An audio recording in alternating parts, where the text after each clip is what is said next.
Wow, look at those buildings. Look at the architecture. Look at the people. Look at the stores. Look at the metro. It looks amazing. Moscow is so rich and Russia is so beautiful. No, Moscow does not equal Russia. Today I'm going to tell you why me as a Russian hate and love Moscow at the same time, because I've been to Moscow, I've lived in Moscow, I came there for university, but I grown up in an absolute different region of Russia, and why after living in Moscow, I think that Moscow does not equal Russia. And you fellow foreigners who may have traveled or are planning to travel to Moscow, do not think that Russia is the same as Moscow. And today I'm going to tell you why. Let me tell you a little bit about my experience, and firstly we'll start with my background. So I'm originally from the city called Komsomolsk-on-Amur. It is located in the far east of Russia, but I also lived in the different cities of Russia. I've lived in Khabarovsk, I've lived in Birobidzhan, I've lived in Penza for a little bit, so I kind of got the average, regions of Russia experience. Back in 2019, when I was only 17 years old, teenage boy somewhere from the far east of Russia, I firstly went to Moscow to study in the university, and I was really shocked. My first cultural shock was just when I landed in Moscow and I was taking the metro ride from the airport to a place where I was going to stay. I was just riding this metro ride and I was looking at the people around me, and I couldn't believe my eyes. I've seen those men of middle age, this kind of like working class in Moscow, that I haven't seen in most of the regions of Russia. Like literally in most of the regions of Russia, this like middle class of kind of like young adult men is just non-existent. Like the men from age from 25 up to 35, they are not there. And I was always asking myself, like, where are the men? Where are all the guys who are supposed to do the work, who are supposed to, move our economy? And here you go, I came to Moscow and all of them were there. And it was one of my biggest cultural shocks when I firstly came to Moscow. And later I understood that all of those men, they went to Moscow just because there was no work opportunities in those regions where they were coming from. They all came to Moscow just because they wanted to make money. And Moscow is the only place you can actually build your career pretty fast and make money easier and faster than most of the regions of Russia. And at the same time, Moscow is one of the most developed cities from the infrastructure point in all of the cities I've been to. I've been to New York City, I've been to Istanbul, I haven't been to Europe in many places, but I kind of still traveled, and in all of the places I've been to, Moscow really is one of the most beautiful cities, and especially one of the infrastructure, the public transport is one of the best ones, especially the metro system. It's really perfect, and I really enjoyed using it when I was living in Moscow. And I spent something about 1.5 years living in Moscow, just so you know. And indeed, Moscow is gorgeous. They have many parks, way more than in my hometown. They have really beautiful architecture, and the roads are perfect, and the pavement is perfect everywhere. And you are just looking like coming to Moscow as a Russian, not from Moscow, and you are like asking yourself, am I in a different country? From my opinion, the level of life of Muscovites and people who eventually come to Moscow and start to live in Moscow is 2 times higher than average Russians in the regions of Russia, because salaries are 3 times higher, maybe sometimes 2, but in most of the cases 3 times higher than in some of the regions of Russia, especially comparing to my home region where I'm from, which is called Khabarovsk Krai. But the prices for the groceries and services are the same. So imagine you work the same job in Komsomolsk-on-Amur in my hometown, and in Moscow you get salary which is 2 or 3 times more, but the prices are still the same. Of course, you as a person who is like motivated to make a lot of money, motivated to build a career, of course you will go to Moscow. Moscow's economy is occupying almost the 5th part of the whole Russian budget, or the whole Russian economy. To be precise, it's 21%. And only 8.9% of Russian population lives in Moscow. But that 8.9% of population actually make 21% of Russia's economy, which is crazy. The rest, 79% of Russian economy, is divided between 84 regions of Russia, the rest of Russia. Just think about it. Moscow spends 20 times more money on landscaping and improvement of Moscow, on the roads, on infrastructure, than many other city in Russia or any other region in Russia. And this are not the absolute numbers, like the 20 times. This is a number which was calculated per capita. So per capita, they spent 20 more times the money to make Moscow look beautiful. And this is why eventually it looks beautiful, just because of tons of money, billions of rubles are being invested into infrastructure. I remember when I was 18 and I, was at my first freshman year in my university in Russia, and we were celebrating New Year over there, and Moscow spent enormous amount of money for decorating everything for the New Year. They even decorated trams so they would look beautiful on every single route. And it is crazy because then I just looked up and I found out that they've spent so much money that it could be compared to a yearly budget of the city of Birobidzhan, the city where I used to live. So a city with a population of 80,000 people spends in the whole year the same amount of money as Moscow spent to celebrate New Year for like a week or like a week and a half. And it's crazy, like how much money do they spend to make Muscovites happy. To be born in Moscow is kind of like to get a lucky ticket in your life. You automatically get so many more opportunities. And you could just say, well, Zach, you are just jealous of Moscow and Muscovites, of their level of life. You are just jealous. You are a little boy from the Far East. And of course, when it came to Moscow, you've seen all that bougie life and just became jealous. But no, right now I'm going to explain you how Moscow treats regions of Russia as an empire treats its colonies. Almost all tax money in Russia goes directly towards Moscow, and only Moscow decides to whom they want to give money if the regions listens to Russia. And so it makes this huge dependent of regions on the decisions coming from Moscow. The regions are no more independent from the central part of Russia, from Moscow. Before I tell you about the taxes that Moscow takes from all the regions of Russia, I'm gonna still tell you about the taxes which regions can use to fulfill their local budgets. Let me start from the income tax for average people, not owners of the business, not, contractors. Just if you go there working for someone as an employer, you will pay at least 13% from your salary. But it's only if you are making less than something about $40,000. If you're making more than $40,000 per year, it's going to be not 13%, but 15%. Let's take an example of my mom, who works in the city of Komsomolsk-on-Amur. She used to work at one of the factories that builds boats. So let's say she made some amount of money, let's say $500. I think my mom's salary is not really more than $500 per month.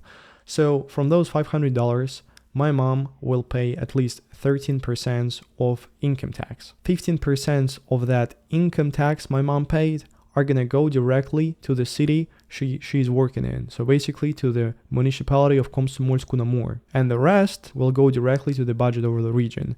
And actually this income tax is one of the few taxes that the regions can fulfill and refill their budget. So this income tax takes up to 50% of the whole budget of most of the regions of Russia. The next tax, which is kind of staying in the regions where it was paid, is an corporate tax. So this is basically a tax the company or corporation pays for the profit they got. So they pay 20% in corporate tax is 20%, and at least 17% of this in corporate tax actually stays in the region of where it was produced. And only 3% goes to the budget, to the federal budget, basically to Moscow. And it's not too bad, could be worse. But there is a really interesting trick about this tax, and I'm going to tell you about this a little bit later. So for the taxes that do not go to Moscow, but to the local budgets, I've only said two so far. Income tax for average workers and a corporate tax. And those are the main taxes that the regions and the cities where those taxes are being paid, they use it to refill their budgets. There are also some local taxes, but I don't really see the point to list them because they don't even take up to 20% of the budget.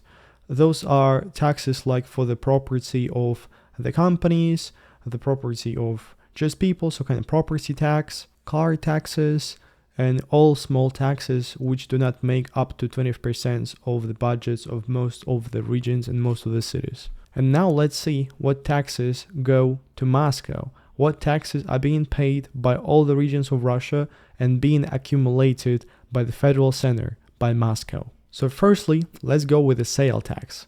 And I'll give you a couple of seconds to guess what is the sale tax of Russia. And here in the US, like in some states, it's about 9%. In some states, it's about 8%. In some states, as far as I know, Delaware, there is even no sale tax. In Russia, sale tax is 20%. 20%. And there are some exceptions to it. For example, if you are buying some categories of groceries, not all groceries, some categories, for example, bread, only 10% sale tax is being implemented. So not only sale tax in Russia is almost 2 times higher than like in the US or in some other countries, it's also being implemented in a different way. If in the US, for example, the sale tax is being paid only when the final customer is buying the product, in Russia, the sale tax is being implemented at every stage of producing the product. For example, let's say you are making couches, you are producing couches in your factory, and every time you would buy wood, every time you would buy leather, every time you would buy cushions for your couch, on all of those steps of production, you would pay a sale tax to the government. While like in the US or in other countries where sale tax also exists, I mean in all of the countries it kind of exists, they are paying this tax only on the final step.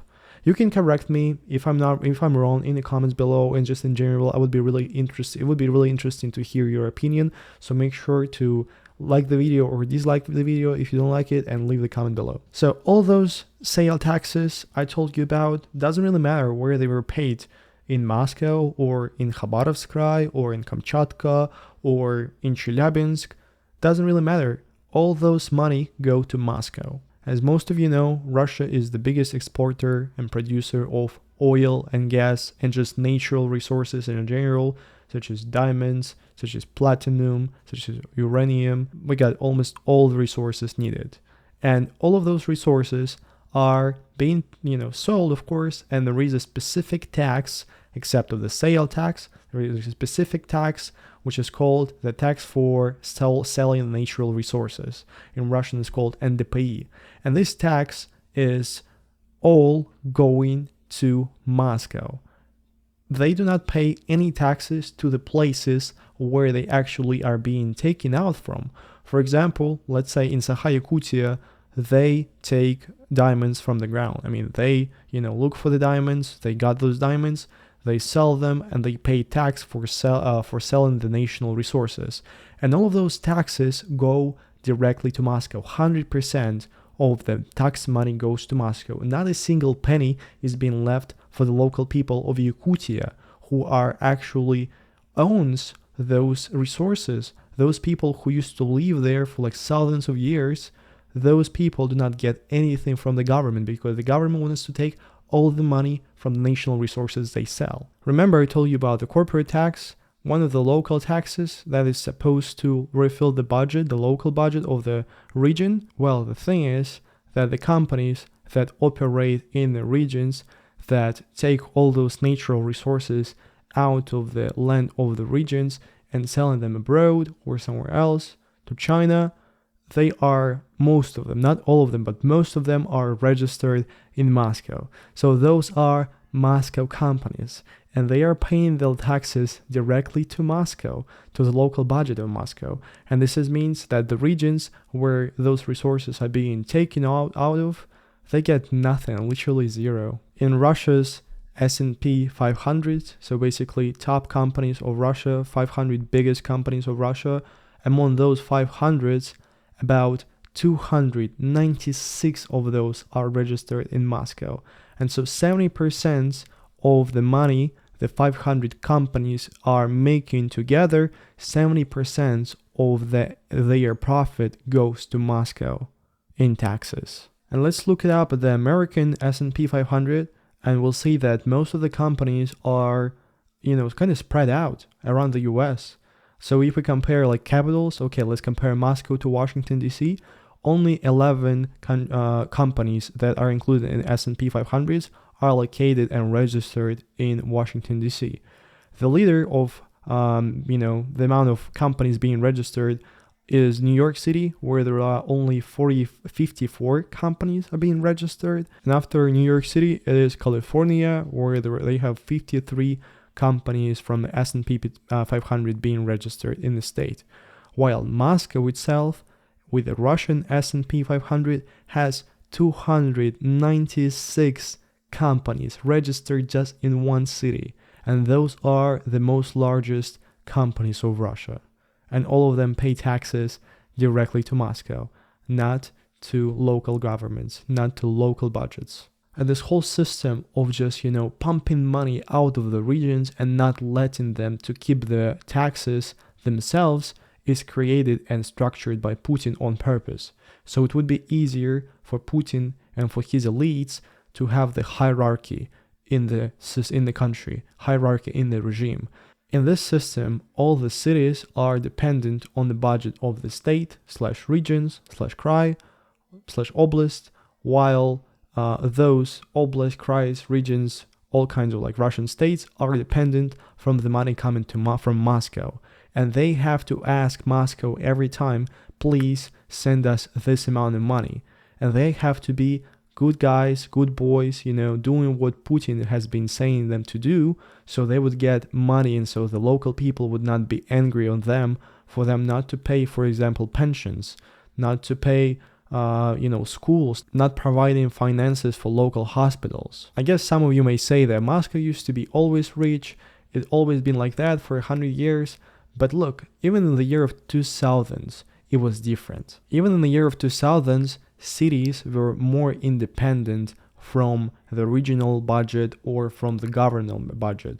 For example, now they can only keep 15% of income tax, while back at the year of 2000, they could kept up to 50% of income tax. Back then, they also kept up to 50% of the money coming from the tax on property of companies, on property of corporations, while nowadays all the 100% of the tax money are going directly to the state budget. Moreover, before the year of 2000, the regions could kept up to 60% of tax of selling of natural resources and up to 15% of the sale tax.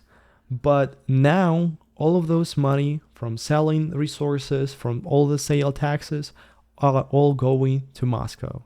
So cities are kind of left with nothing. In the year of 1998, the cities and the regional budgets had something about 57% of all the money comparing to the federal budget. So the federal budget got only something about like 33% of all the money in the country, while the regions and the cities themselves had about 57 or 58%. So they were way more independent, speaking of money. However, already at the year of 2012, so 14 years later, the budgets of local governments only had 30% of all the money. And the federal budget, Moscow, had about 70. Because of this system, governors of the regions, if they want to receive those dotations, if they want to receive the money from Moscow, they have to be like puppets of Putin. They have to show that they are the loyal, kittens. They're gonna do anything what Putin, the big papa, gonna say to them.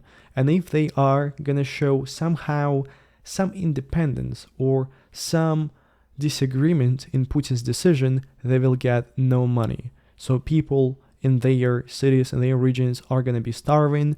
There is going to be no money to pay the pensions, no money to pay all the social things the government should pay them. There is an example of Sergei Furgal, the governor of my hometown region, Khabarovsk Krai, who was one of the best governors of Russia for the last 15 years, in my opinion, and in many people's opinion, not only people from my hometown region. And he was trying to fight corruption. He was trying to show that, Russia can be good if we do not corrupt the money, do not corrupt the tax money. And he became so popular that, people from other regions of Russia would say like, oh, I wish we'd have a president like Sergei Furgal. He became too popular, and that's why Putin eventually stopped giving him money. So Sergei Furgal would sometimes just go out to the people who would protest and ask for the money and just say, hey, look, we don't have the money. They just don't give us the money. And later, Sergei Furgal became so popular that he became a threat towards Putin. I'm actually going to make a video about him sometime later. And eventually, right now, he's sentenced to more than 20 years in jail for some fake felony case. And so all those tax money which are not being sent to the local governments, to the cities specifically, all go to Moscow. And guess what? They spend it as they want on improvements, on the beautiful architecture, on parks, on public places. And so eventually this is why Moscow looks better than the rest of Russia. By the way, I have a separate video on my channel. When I was quite young, I filmed this video about comparing taxes in Russia and in the US. I've made this video based on a couple of researches I've read and a couple of articles. So I guess for some of you it may be eye-opening, so I really recommend you to check it out. I also asked my friend Natasha from Natasha's Adventure channel to give her opinion on Moscow as a person not from there. I come from a small town in the far east of Russia. It is located actually closer to China than to Moscow, and I lived there for the most of my life. Then I moved to a bigger city, Khabarovsk, but it was big, but still it was in the far east, so I always felt that I live like on the outskirts of Russia. Of course, I knew about Moscow, but I knew about it only from the TV, and I knew that all the political decision, all life is happening in Moscow, and even musical concerts. And when I was growing up in my small town, I often heard from people their disagreement with Moscow. And for example, in our town we have concrete plants, and all the shares of this plant went to Moscow. So people were angry why money go to Moscow and no money return back. So when I first got the opportunity to go to Moscow, first it was already a miracle for me that I managed to fly there by plane, because tickets were really expensive, and I spent 7 hours on plane. It is how we have to spend time. When we were flying from the Far East to Moscow, the city environment and how the city was laid out and the sidewalks, it all looked so unbelievable because of the comfort. Like, I drowned in that comfort, especially in the center of Moscow, and I walked in all that touristy areas, and I remember I was surprised that the Red Square is actually smaller than they showed us on the TV. I used to be offended with Muscovites for the fact that they live better life, but now I understand that it's not that easy, and I know that people in Moscow also have their struggles, their problems, but overall I think that you have more opportunities there if you are already born in Moscow. And it is really understandable because Russia is centralized and all the money go there, and even though Russia is federation, it doesn't operate like this, because other big regional centers like Krasnoyarsk or Novosibirsk, they should be the same rich as Moscow, but they are not. And basically Moscow is like another country inside of the country. And it makes sense because our government is trying to keep this level of comfort for people, taking away their freedom of speech, freedom of gathering, and instead giving fancy cafes and parks. As I said, Moscow is a first world city. It is really nice to walk there, and many foreigners, Westerners who come to Russia make this mistake of living only in the center of Moscow and thinking that all Russia looks like this. And of course, the rest of Russians cannot afford to live in a nice apartment in the very center of Moscow, so it is a really unrealistic picture of how Russia really looks like.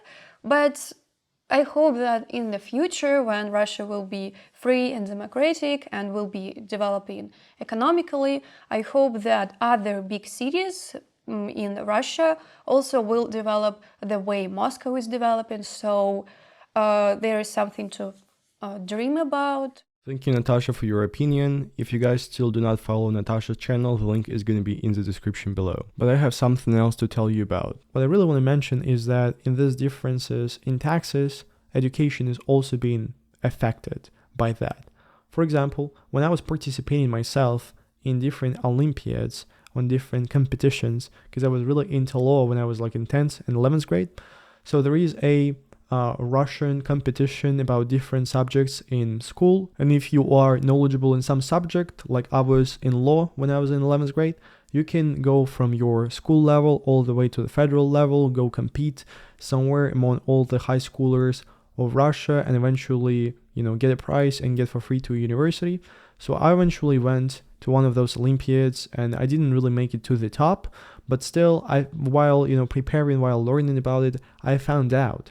So if you are a high schooler that is originally from Moscow and you are preparing, let's say, for a law competition, and you go all the way up and you actually become a prize winner, not only you go to university for free without no competition, but you also get something about 100,000 of rubles as a prize.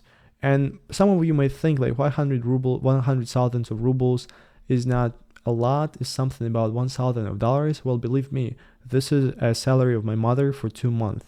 This is a lot of money. If you are a person from Moscow, you would get this money. But if you have the same achievements, if you also made it to the top, became a prize winner, okay, they're gonna take you to the university for free without competition.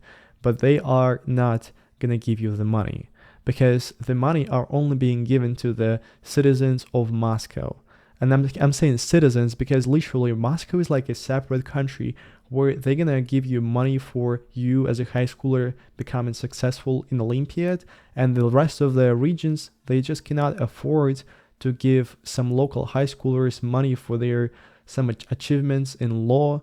Who cares in the regions? They can't even pay retired people their pensions. Yeah, I have a couple of friends who went to Moscow and they had their friends who were from Moscow, and both of them, like a person from a region and a person from Moscow, would won in the same competition, and the person from Moscow would get $1,000, while the person from the rest of Russia would be like, okay, good job, bye.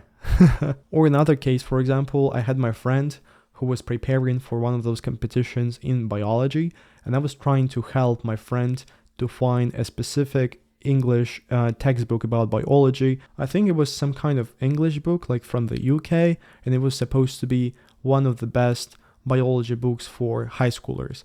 And originally this book is in English, and there is no official translation of this book anywhere on the internet or anywhere in the bookstores where you could buy it. And I was trying to help my friend to find the translation of this book into Russian language, and eventually the only place where I found the translation was in the mobile app of like Google Play or like App Store. I think it was App Store. And so I've downloaded that app, and I was already happy that I helped my friend to get a book my friend needed, and eventually my friend is going to be successful at preparing for exams and preparing for different competitions about biology. But guess what? When I've downloaded app, I open the app and it says, well, if you want the access to this app, you have to upload a paper that proves that you are a high schooler from Moscow. It blew my mind. I went nuts. I was about 16 years old back then, and when I found it, I just went nuts. I felt such a discrimination, like I cannot get some knowledge because I'm just not from Moscow. And I started, to kind of get into the topic. I started to write the emails to the developers of this app and asking like, what? Why? And so they just replied to me, well, we are the teachers, we are the people who translated this textbook into Russian language, we are the part of the Moscow team. And so our local government of Moscow, they gave us the money to develop and to translate this book and create this app. So we don't want to share this app with the rest of Russians from the rest of regions because they are going to be a more competitive force comparing to our schoolers here from Moscow. And I guess some of you may say, well, it is kind of fair because, they've spent the time, they spend the money of their local government, and it would be fair if I wouldn't tell you how unfair taxes are all being stolen from the regions of Russia and put inside of Moscow. So not only they pay the money for the prize winners while the rest of regions do not pay them, they also give them the kind of conditions in which they are trained to be, winners, and not allowing others from the rest of Russia to learn and to become, competitive and to become the prize winners too, because they don't want this threat towards their Muscovite children. Let's speak about mobilization and the war, because there is still war going on. Russia is still invading Ukraine, and this war should be stopped. Moscow was the first place to officially finish mobilization because they don't want their people to be angry. They don't want their people to, protest. And Moscow is like literally a separate country. They've said that yes, officially we finished our mobilization 2 days earlier, or like 1 day earlier than from the poor regions of Russia, such as Udmurtia, Buryatia, or let's say Yakutia or Dagestan. And I still have a lot of friends who live in Moscow, and every time they go back to their regions to visit their relatives, to visit their families, they are just shocked how much of a Z advertisements are in the streets of their regions and how few of those Z advertisements are in Moscow. And by Z advertisements, I mean, hiring in the army, used to be, but not anymore, PMC Wagner's advertisements, and all just advertisements related to the war. And in Moscow, there are just not many of them. The government is trying to keep Muscovites in this pinky bubble, like nothing is going on, life is still perfect, we still got all the tax money, and doesn't really matter how the colonies actually doing outside. In Moscow, we still live a picture-perfect life. So, to conclude, if you are being born in Moscow, you get a lot of advantages. Well, firstly, your parents and yourself, you are making way more money than people outside of Moscow in the rest of Russia. And the prices and the prices for groceries and services are all the same. So basically, you are just living your life almost twice better than the rest of Russians. And it's all because Putin made this whole system. When Moscow treats all the regions as colonies, they send the money to Moscow, and Moscow then decides where they want to send the money, or if they even want to. This is why most of the people go to Moscow to work. I have so many friends who from different regions of Russia, from my hometown, who wanted to stay in my own hometown region in Khabarovsky Krai, but eventually there were no options for them to stay there. It was impossible. Because there are no career options, no career opportunities, no money, because all the money goes, guess where? To Moscow. This is just unfair, in my opinion, and this is why I do not like Moscow. I know that it is beautiful, infrastructure is not as nice, people are more friendly even in Moscow, just because they are just living a more happier life. But this is all as a result of 20 years of taking taxes from the regions of Russia and investing all of this money into Moscow. And I guess you understand that most of the government officials live in Moscow. Their families live in Moscow. Their children go to the school in Moscow. And so, of course, all of them are interested to keep the money in Moscow, not to give them to the peasants outside of it. No, keep it in Moscow so the Moscow would bloomish, and the rest of regions of Russia doesn't really matter. And the most cynical thing is that they would never tell you in schools how the taxes are really being distributed. So it was me, Zach the Russian, as usual. I wish there's going to be peace in Ukraine and freedom in Russia. If you want to support my channel, if you want to support my opinion, there's going to be links in the description below. There is Patreon and PayPal. Thank you everyone, and see you in the next videos.